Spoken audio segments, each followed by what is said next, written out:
ওং নমো ভগবতে বাসুদেবায়।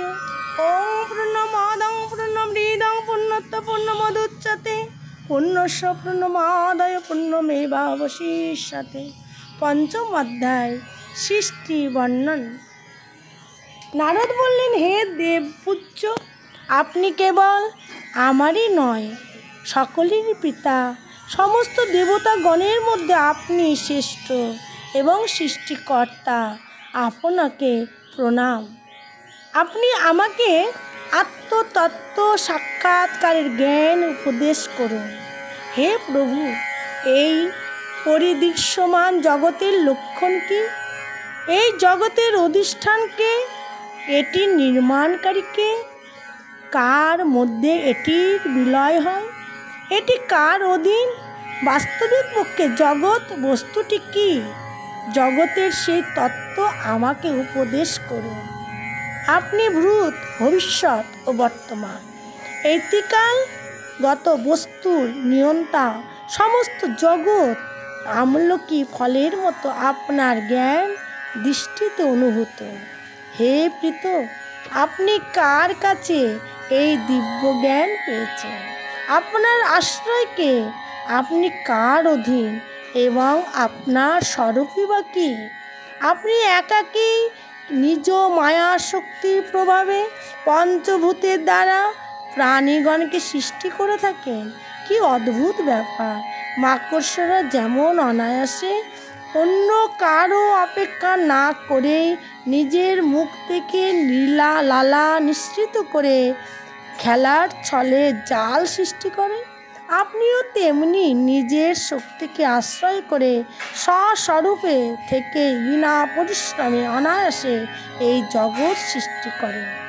জগতের নাম ও রূপের দ্বারা যা কিছু প্রকাশিত হয়, তার মধ্যে আমি এমন কোনো সৎ, অসৎ, উত্তম, মধ্যম বা অধম বস্তু দেখতে পাই না, যা আপনার শক্তি ব্যতীত অন্য কিছু থেকে উৎপন্ন হয়েছে।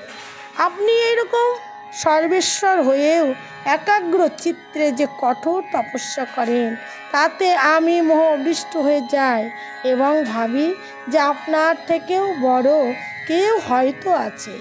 হে সর্বজ্ঞ, হে জগদীশ্বর, আমি যা কিছু প্রশ্ন করছি, সেই সব কৃপা করে আমাকে এমনভাবে বুঝিয়ে বলুন যাতে এই সব তত্ত্ব আমি নির্ভুলভাবে উপলব্ধি করতে পারি। নারদ বললেন, হে বৎস নারদ, তুমি? ব্রহ্মা বললেন, হে বৎস নারদ, তুমি জীবের প্রতি করুণা কাতর হয়ে এই যে অপূর্ব সুন্দর প্রশ্নগুলি করেছ, তাতে আমি শ্রী ভগবানের গুণাবলী বর্ণনা করবার জন্য অনুপ্রাণিত হয়েছি। তুমি আমার সম্বন্ধে যা কিছু বলেছ সেসব অসত্য নয়, কিন্তু যে পর্যন্ত সেই পরমতত্ত্ব অর্থাৎ ঈশ্বরকে না জানা যায়, সে পর্যন্ত সমস্ত ক্ষমতার মূলে আমাকে বলে ভ্রম হয়। সূর্য, অগ্নি, চন্দ্র, নক্ষত্র, গ্রহ এবং তারকা যেমন তারই অঙ্গ ছটায় উদ্ভাসিত হয়ে জগৎ আলোকিত করে, সেই রকম পরমেশ্বর শ্রী ভগবানের চৈতন্য স্বরূপ দ্বারা নিখিল বিশ্ব প্রকাশিত হলে আমিও প্রকাশিত হই। যার দুর্জয় মায়ায় বিমোহিত হয়ে যোগীগণও আমাকে জগৎ কর্তা বলে কীর্তন করেন, সেই ভগবান বাসুদেবকে আমি প্রণাম ও ধ্যান করি। এই মায়া তো তার সম্মুখে টিকতেই পারে না, স্বতন্ত্র হয়ে দূর থেকেই পালিয়ে যায়। কিন্তু এই মায়া দ্বারা বিমুগ্ধ হয়ে আত্মবিস্মৃত জ্ঞান জীব আমি আমার এই রকম আত্মশ্লাঘা করে থাকে, যে শ্রীকৃষ্ণ চরণে আমি প্রণাম করি। ভগবৎ স্বরূপ হে নারদ, দ্রব্য, কর্ম, কাল, স্বভাব আর জীব এসব কোনো বস্তুই আসলে শ্রী ভগবান থেকে ভিন্ন নয়। সকল বেদ নারায়ণ থেকেই উৎপন্ন, দেবতাগণ নারায়ণের অঙ্গ থেকেই কল্পিত। সমস্ত যজ্ঞই নারায়ণের প্রসন্নতার উদ্দেশ্যে সম্পাদিত হয় এবং এই সকল যজ্ঞাদির ফলে যে সকল উচ্চ লোকের প্রাপ্তি হয় তাও নারায়ণের কল্পিত, নারায়ণের অঙ্গদা অংশ থেকে উৎপন্ন হয়েছে।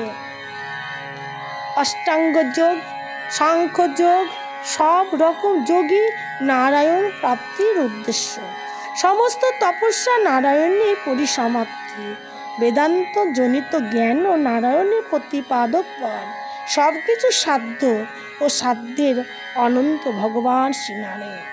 তিনি দ্রষ্টা হয়েও সর্বেশ্বর, সর্বনিয়ন্তা, নির্বিকার হয়ে সর্বভুক্তা। তিনি আমাকে সৃষ্টি করেছেন এবং তার ইক্ষণ শক্তির দ্বারা প্রেরিত হয়েই আমি তার ইচ্ছা অনুসারে সৃষ্টি রচনা করি। ভগবান ত্রিগুণাতীত অনন্ত, সৃষ্টি স্মৃতি প্রলয়ের কাজের জন্য নিজ মায়া সত্য রজ তম এই তিন গুণ স্বীকার করে নিয়েছে। এই তিন গুণ দ্রব্য যোগ্য জ্ঞান ক্রিয়াকে আশ্রয় করে মায়াতীত নিত্য মুক্ত পুরুষকে মায়াতে স্থিত কার্য কারণ ও কর্তৃত্বের অভিমান আবদ্ধ করে। হে নারদ, ইন্দ্রিয়াতীত শ্রী ভগবান এই ত্রিগুণের আবরণে নিজের স্বরূপ আবৃত করে রাখেন, তাই জীব তাকে জানতে পারেন না, চিনতে পারেন না, বুঝতে পারেন না। ত্রিভুবনে এমন এবং আমারও একমাত্র প্রভু তিনি মায়া নিয়ন্তা। শ্রী ভগবান এক থেকে বহু রূপে আত্মপ্রকাশ করার ইচ্ছা নিজ মায়া শক্তিতে স্বস্বরূপে কাল কর্ম এবং স্বভাবকে গ্রহণ করে থাকেন।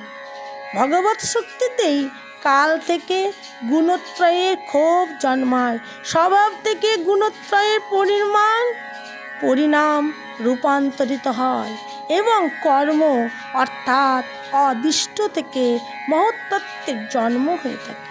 রজগুণ সত্যগুণ বর্ধিত বিকারপ্রাপ্ত মহত্তত্ত্ব থেকে জ্ঞান ক্রিয়া দ্রব্য রূপ তমপ্রধান বিকার জন্মায়।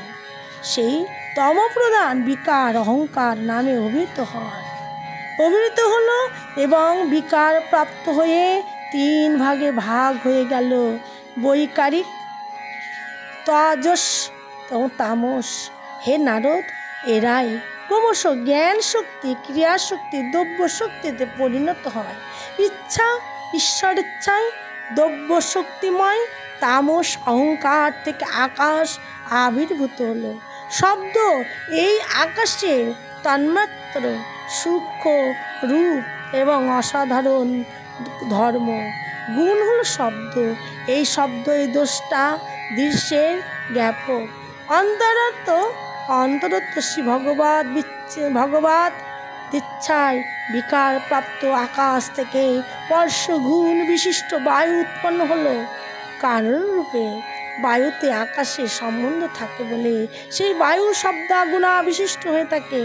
সেই বায়ুর অবস্থান্তর বিশিষ্ট হলে দেহ ধারণের হেতু প্রাণ, ইন্দ্র শক্তির হেতু ওজ অজ, মনশক্তির হেতু সহ এবং শারীরিক শক্তির হেতু বল নামে কথিত হয়ে থাকে। কাল কর্ম ও স্বভাবের ফলে বায়ুতেও বিকার হয় এবং সেই বিকার প্রাপ্ত বায়ু থেকে রূপ বিশিষ্ট তেজ ও অগ্নি উৎপন্ন হলো। কারণ রূপে তেজ আকাশ বায়ুর সম্বন্ধ আছে বলেই সেই তেজ স্পর্শ গুণ শব্দ গুণ যুক্ত হয়ে থাকে। বিকারপ্রাপ্ত তেজ থেকে রস বিশিষ্ট জলের উৎপন্ন হলো, কিন্তু কারণ রূপে জলের তেজ বায়ু আকাশের সম্বন্ধ আছে বলে সেই জল রূপ স্পর্শ শব্দ গুণযুক্ত হয়ে থাকে। বিকারপ্রাপ্ত জল থেকে গন্ধ গুণযুক্ত পৃথিবীর উৎপত্তি হলো। কার্যের মধ্যে কারণের গুণ অভিব্যক্ত হয়ে শব্দ স্পর্শ রূপ এবং রসগুণযুক্ত পৃথিবী উৎপন্ন হলো। বৈকারিক অর্থাৎ সাত্ত্বিক অহংকার থেকে মন এবং ইন্দ্রিয়ের অধিষ্ঠাত্রী 10 দেবতা দিক বায়ু সূর্য বরুণ অশ্বিনী কুমার অগ্নি ইন্দ্র বিষ্ণু মিত্র প্রজাপতি উৎপত্তি হলো। বিকারস্থ তৈজস অর্থাৎ রাজস অহংকার থেকে জ্ঞান শক্তি সমৃদ্ধ বুদ্ধি ক্রিয়া যোগ শক্তি যুক্ত প্রাণের সাথে চক্ষু কর্ণ নাসিকা জিহ্বা ত্বক এই পঞ্চ ইন্দ্রিয় এবং বাক পানি পাদ বায়ু উপস্থ এই পঞ্চকর্মেন্দ্র উৎপন্ন হলো। তৎস তৈজস অহংকার থেকে জ্ঞান শক্তি রূপ বৃদ্ধি ক্রিয়া শক্তি রূপ প্রাণ উৎপন্ন হলো। হে বেদার্থ তত্ত্বজ্ঞান নারদ, এই পঞ্চমহাভূত ইন্দ্র মন এবং সত্তাদি গতি গুণ পৃথক পৃথকভাবে থাকায় ভোগের সাধন রূপ দেহ গঠন করতে পারল না। তারপর শ্রীমদ্ ভগবত ইচ্ছায় শক্তির প্রেরিত শক্তির দ্বারা এইসব তত্ত্ব একত্র মিলিত হয়ে নিজেদের মধ্যে কার্য কারণ ভাব স্বীকার করে বৃষ্টি সমস্ত দেহাত্মক পিণ্ড এবং ব্রহ্মাণ্ড গঠন করল। সেই ব্রহ্মাণ্ড রূপ অণ্ড 1,000 বৎসর পর্যন্ত অচেতন নিষ্ক্রিয় হয়ে কারণ নাব্যে অবস্থিত থাকে। তারপর কাল কর্ম স্বভাবে অধিষ্ঠিত হয়ে অন্তর্যামী পুরুষ এই অচেতন ব্রহ্মাণ্ডে চৈতন্যের সঞ্চার করেন। সেই বিরাট পুরুষ সমষ্টি বেষ্টি শরীর মন ব্রহ্মাণ্ড তেজ থেকে সংখ্যা সহস্র সংখ্যা গুরু চরণ হস্ত নেত্র বদন সমমৃত মূর্তিতে বাহিরে প্রকাশিত হলেন। সাধক যোগীগণ উপাসনার জন্য যে বিরাট পুরুষের অঙ্গে সমগ্র লোক সকল এবং তার মধ্যে থেকে কোমর পর্যন্ত পায়ে তেল অতল বৃতল সুতল তরাতল রসাতল পাতাল এই 7 অধোলোক এবং জঘন থেকে মস্তক পর্যন্ত ঊর্ধ্ববাংরে ভ্রুব সহ জন এবং সহ তপ অসত্য এই 7 ঊর্ধ্বলোক কল্পনা করে যোগ ধারণা করে থাকেন। এই পুরুষের মুখ থেকে ব্রাহ্মণ, বাহু থেকে ক্ষত্রিয়, উরু থেকে বৈশ্য এবং চরণ থেকে শূদ্র উৎপন্ন হলো। এই পুরুষের চরণ থেকে কোমর পর্যন্ত অনায়াসে সপ্ত পাতাল থেকে ভূলোক পর্যন্ত নাভিতে ভূলোক, হৃদয়ে স্বর্গলোক, ব্রহ্ম এবং বৃক্ষস্থলে মহালোক কল্পিত। জিহ্বায় জনলোক, স্তনোদয়ে তপলোক, মস্তকে ব্রহ্মা নিত্য নিবাস স্থান সত্য লোক কল্পিত হলো। সেই পরমেশ্বরের কোমরে আতল এবং উড়ুতে বিতাল, জানুতে পবিত্র সুতল এবং জাঙ্ঘাতে তলাতল কল্পনা করা হয়। গুলফে মহাতল, চরণের অগ্রভাগে রসাতল, চরণের তলদেশে পাতাল কল্পনা করে সেই বিরাট পুরুষ পরমেশ্বরকে সর্বলোকময় চতুর্দশ ভুবন বিগ্রহ রূপে জন্ম মূর্তি বলা হয়। বিরাট ভগবানের অঙ্গসমূহ লোকসমূহকে এইভাবে অঙ্গ কল্পনা করা হয় যে তার চরণে মর্তলোক, নাভিতে ভূগোলোক, মস্তকে স্বর্গলোক এইরূপে তিলোক অবস্থিত। শ্রীমদ্ ভাগবত মহাপুরাণে পঞ্চম সংস্কৃতায় 2য় স্কন্ধে 5ম অধ্যায় মহর্ষি বেদব্যাস প্রণীত পরমহংসী সংস্কৃতা মহাভাগবত পুরাণে 2য় স্কন্ধে 5ম অধ্যায় এবং অনুবাদ সমাপ্ত। জয় জয় শ্রী রাধে শ্যাম।